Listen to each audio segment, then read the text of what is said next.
محترم سامعین کرام، حضرت حسین رضی اللہ تعالیٰ عنہ کی شہادت کا واقعہ کب پیش آیا اور کیا سبب تھا؟ تو سب سے پہلے ہم یہ عرض کرتے ہیں کہ حضرت معاویہ رضی اللہ تعالیٰ عنہ ایک بہت بڑے امیر اور حاکم اور گورنر گزرے تھے. بہت بڑے امیر تھے، حاکم تھے اور گورنر تھے، اور بڑے جلیل القدر صحابی ہیں. اللہ تعالیٰ نے ان کو زبردست عقل مندی اور حکومت و خلافت کے سنبھالنے کی جو صلاحیت عطا فرمائی تھی وہ قابل داد ہے اور قابل تعریف ہے. تو حضرت امیر معاویہ رضی اللہ تعالیٰ عنہ بڑے جلیل القدر صحابی ہیں، یوں کہیے امت کے ماموں ہیں. ماموں اس اعتبار سے کہ حضرت امیر معاویہ رضی اللہ تعالیٰ عنہ کی بہن حضرت ام حبیبہ امت کی ماں رضی اللہ تعالیٰ عنہ اللہ کے نبی کے نکاح میں تھی. تو یہ حضرت امیر معاویہ رضی اللہ تعالیٰ عنہ ہمارے نبی کے گویا برادر نسبتی اور سالے ہوئے. تو حضرت امیر معاویہ رضی اللہ تعالیٰ عنہ بڑے جلیل القدر صحابی گزرے ہیں، اور دور دور تک اللہ نے ان کے ذریعے اسلام کو پہنچایا ہے، اور دور دور ملکوں میں اللہ تعالیٰ نے ان کے ذریعے اسلام کو چمکایا ہے.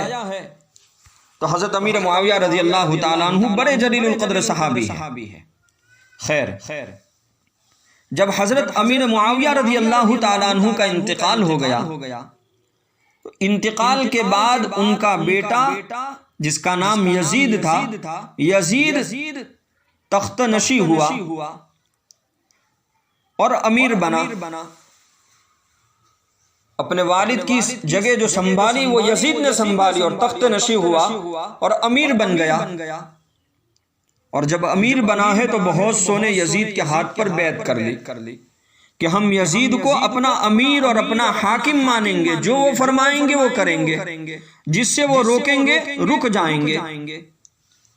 خیر، انتقال کے بعد حضرت امیر معاویہ رضی اللہ تعالیٰ عنہ کا بیٹا یزید امیر بنا. علماء کرام نے لکھا ہے کہ یزید کے زمانے میں بہت سے خلاف شرع، شریعت کے خلاف کام ہوتے تھے، اور یزید کے بارے میں علماء کرام نے یہ بھی لکھا کہ بہت آزاد تھا. یزید شریعت کے مطابق نہیں چلتا تھا،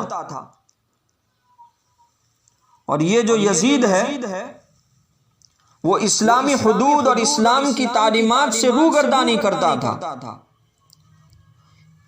اسلام کے احکامات پر عمل نہیں کرتا تھا.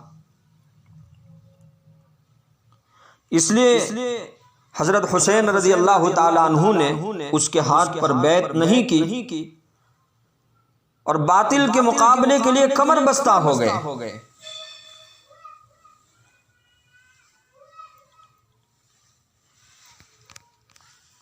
عزیز بھائیو، یہیں سے حضرت حسین رضی اللہ تعالیٰ عنہ اور یزید کا اختلاف شروع ہو جاتا. یزید جو ہے اسلامی تعلیمات سے روگردانی کرتا تھا اور عمل نہیں کرتا تھا، اسلام کے احکامات پر نہیں چلتا تھا. تو حضرت حسین رضی اللہ تعالیٰ عنہ نے یزید کو اس اعلیٰ منصب اور اس اعلیٰ عہدے کے اہل نہ سمجھا. یہیں سے حضرت حسین رضی اللہ تعالیٰ عنہ اور یزید کا اختلاف شروع ہو جاتا ہے. یزید نے ہر طرح کی کوشش کی اور حضرت حسین رضی اللہ تعالیٰ عنہ کو بہت زور ڈالا کہ حضرت حسین رضی اللہ تعالیٰ عنہ یزید کے ہاتھ پر بیعت کرے.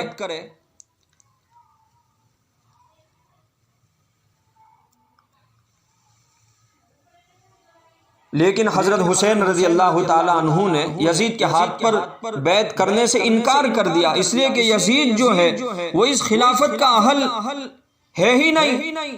اور حضرت حسین رضی اللہ تعالیٰ عنہ اپنے اس موقف اور اس اجتہاد پر بالکل اٹل رہے کہ جب تک حق و صداقت کا بول بالا نہ ہو جائے، جب تک حق و صداقت کا بول اونچا نہ ہو جائے اور حق غالب نہ آ جائے، اور حضرت حسین رضی اللہ تعالیٰ عنہ نے یہ سوچ لیا کہ اگر حق کو بلند کرنے کے لیے اپنے پورے خاندان کی قربانی دینا پڑے تو میں قربانی دینے کے لیے تیار ہوں، سر کٹا سکتے ہیں مگر باطل کے آگے ایک لمحے کے لیے سر جھکانا گوارا نہیں۔ خیر عزیز بھائیو، بڑا لمبا چوڑا واقعہ ہے، میں مختصر طور پر عرض کرتا جاؤں۔ حضرت حسین رضی اللہ تعالیٰ عنہ نے یزید کے ہاتھ پر بیعت کرنے سے انکار کر دیا۔ دوسری طرف کوفہ والوں نے خط لکھے اور بہت سارے خط لکھے، خطوط کے ذریعے، خط کے ذریعے حضرت حسین رضی اللہ تعالیٰ عنہ کو کوفہ آنے کی دعوت پیش کی۔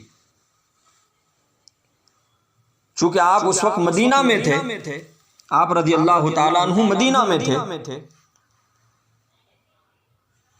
اب سوال یہ ہے کہ کوفہ کہاں ہے؟ یہ کوفہ ایک عراق میں ایک شہر ہے بغداد کے قریب۔ عراق ایک ملک کا نام ہے، تو عراق کے اندر ایک شہر ہے جس کا نام ہے کوفہ، اور یہ کوفہ بغداد کے قریب ہے۔ بغداد سے 150 کلومیٹر علماء کرام نے لکھا ہے جنوبی مشرق میں واقع ہے۔ سب سے زیادہ کھجور عراق میں پیدا ہوتی تھی، علماء کرام نے لکھا ہے۔ اور کوفہ کے بارے میں علماء کرام نے بہت سی باتیں لکھی ہے کہ کوفہ تو بڑا علمی مرکز سمجھا جاتا تھا۔ حضرت عبداللہ بن مسعود رضی اللہ تعالیٰ عنہ نے اس شہر کو اپنے علم و فضل سے جگمگایا، اور ان کے شاگردوں نے یہاں مدرسے قائم کیے، اور حرمین شریفین کے بعد، مکہ مدینے کے بعد، یہ علم حدیث اور علم فقہ کا سب سے بڑا مرکز بن گیا۔ جب حضرت علی رضی اللہ تعالیٰ عنہ کوفہ آئے تو انہوں نے علم کا یہ چرچا دیکھ کر فرمایا، اللہ ابن ام معبد، یعنی حضرت عبداللہ ابن مسعود رضی اللہ تعالیٰ عنہ، اللہ ابن ام معبد پر رحم فرمائے۔ انہوں نے اس شہر کو علم سے بھر دیا۔ علماء کرام نے لکھا ہے پہلے ایک وقت تھا کہ کوفہ میں 70,000 مکان تھے، اور کوفہ میں تو بڑے بڑے علماء کرام پیدا ہوئے۔ امام ابو حنیفہ رحمۃ اللہ علیہ، حضرت سفیان ثوری رحمۃ اللہ علیہ، حضرت عبداللہ ابن مبارک رحمۃ اللہ علیہ، وقی ابن الجراح رحمۃ اللہ علیہ، اسی طریقے سے قاضی امام ابو یوسف رحمۃ اللہ علیہ، حضرت امام محمد رحمۃ اللہ علیہ وغیرہ، اور حضرت علی رضی اللہ تعالی عنہ بھی کوفہ ہی میں شہید ہوئے، جہاں اب بھی حضرت علی رضی اللہ تعالی عنہ کا مکان ہے۔ تو خیر عزیز بھائیو، کوفہ ایک بڑا تاریخی شہر ہے اور ایک بڑا علمی شہر ہے۔ تو میں یہ عرض کر رہا تھا کہ کوفہ والوں نے خطوط اور خط کے ذریعے حضرت حسین رضی اللہ تعالیٰ عنہ کو کوفہ آنے کی دعوت پیش کی، اور کوفہ والوں کی اسکیم تھی، ایک سمجھو کہ غداری تھی، اور اسکیم یہ تھی کہ سب مل کر حضرت حسین رضی اللہ تعالیٰ عنہ کو ختم کر دیں گے۔ آپ رضی اللہ تعالیٰ عنہ کے سب رشتہ دار، اعزاء اور اقارب، سب دوستوں نے آپ کو کوفہ جانے سے روکا، مگر آپ رضی اللہ تعالیٰ عنہ نے وہاں جانے کا پختہ ارادہ کر دیا۔ سارے رشتہ داروں نے حضرت حسین رضی اللہ تعالیٰ عنہ کو روکا کہ آپ وہاں مت جائیے، کوفہ والے بڑے دھوکے باز ہیں، مکار ہیں، آپ کی جان کا خطرہ ہے، آپ وہاں نہ جائیے۔ مگر حضرت حسین رضی اللہ تعالیٰ عنہ نے وہاں جانے کا پختہ ارادہ کر دیا، کیونکہ مسئلہ صرف جان کا نہیں تھا، بلکہ اپنے نانا جان محمد عربی صلی اللہ علیہ وسلم کا دین خطرے میں تھا۔ حضرت عبداللہ ابن عباس رضی اللہ تعالیٰ عنہما نے فرمایا، اگر مجھے معلوم ہوتا کہ حضرت حسین رضی اللہ تعالیٰ عنہ میرے کہنے پر رک جائیں گے تو میں آپ کے سر کے بالوں کو پکڑ کر روک لیتا، لیکن آپ رکنے والے نہیں ہیں۔ میں دیکھتا ہوں کہ کوفہ جانا خطرے سے خالی نہیں، کیونکہ کوفہ والے بے وفا اور دغاباز ہیں۔ چنانچہ مشورہ ہوا کوفہ جانے کے بارے میں۔ مشورے میں سب سے پہلے یہ طے ہوا کہ جاسوسی کے طور پر پہلے حضرت مسلم بن عقیل رضی اللہ تعالی عنہ کو کوفہ بھیجنے کا فیصلہ کیا گیا۔ جاسوسی کے طور پر سب سے پہلے حضرت مسلم بن عقیل رضی اللہ تعالی عنہ کو کوفہ کے لیے بھیجا جائے گا کہ وہ وہاں کے حالات کا جائزہ لے کر آگاہ کرے۔ خیر حضرت مسلم بن عقیل رضی اللہ تعالی عنہ کوفہ پہنچے۔ پہلے تو کوفہ والوں نے ان کی شایع نشان استقبال کیا۔ محترم